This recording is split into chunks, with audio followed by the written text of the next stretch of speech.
ஏய் இல்லைடா அதை சொல்கிறா திருப்பி. இங்கே சவுண்ட் இல்லையா? ஏய் தெளிவாக சொல்கிறா. ஏய் தெளிவாக சொல்கிறா ஜெய். தம்பி நீ சொல்லுப்பா. வெங்கமலை கோயில் போகிற வழியில் சொல்லுங்கள். சொல்லு ஜெய் நீட்டா. வெங்கமலை போகிற வழியில் வந்து கல்லில் வந்து சவுண்ட் வருது பாருங்க, மணி சவுண்டு. இந்த கல்லில் வரல, இதில் வருது. அதுக்கான விளக்கம் சொல்லு. அதுக்கான விளக்கம் என்னென்னு ஓசைக்கல், இன்னாரக்கல், ஓசைக்கல்னு சொல்லுவாங்க. அண்ணன் ஓசைக்கல். சொல்லுங்கள் சாமி. தட்டுங்க.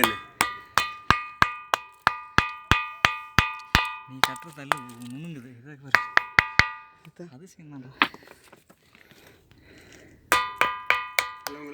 சொல்லுங்கள் சாமி. பாண்டிய மன்னர் காலத்தில் உருவான கோயில். ஓகே சாமி. இதில் அடிவாரத்திலிருந்து கோயில் மேலே செல்லும் வழி 3 கிலோமீட்டர். ஓகே சாமி.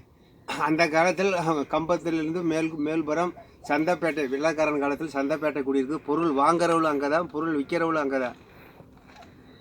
பாண்டிய மன்னர் காலத்து படி வந்து பாறையில் செதுக்கி விட்ட படி. அதுக்கு பிற்பாடு பாண்டிய மன்னர் காலத்தில் இவர் பெரிய மஞ்சவெளி செட்டியார் போட்ட படியில் தான் மேலே ஏறிட்டு இருக்கணும். பகுதி வழியில் இந்த கிண்ணாரக்கல்லுங்கிறத ஓசைக்கல், கிண்ணாரக்கல்லுன்னு சொல்லுவாங்க, மணி ஓசைக்கல்லுன்னு சொல்லுவாங்க. ரெங்கமலை கோயில் அடிவாரத்திலிருந்து மேலே 3 கிலோமீட்டர். ஓகே சாமி. மேலே இருப்பது சிவன். அந்த கல்லை தான் இங்கே பாரு. இந்த கல்லை தட்டுற வீடியோ இருக்குது பாருங்கள். இந்த சவுண்டை நீங்களே கேளுங்க. இதுதான் ஓசை மணிக்கல். நல்லா வேகமாக தட்டி காட்டுங்க ஜெய். போதும் ஜெய், போதும் ஜெய். ப்ரூஃபு. ஓகே ஜெய். தம்பி இந்த சைடு இங்கே போய் நின்று போகிறோம். முன்னத்தை படி போக பாரு. கொஞ்சம் மேலே ஏறி போகிறோம்.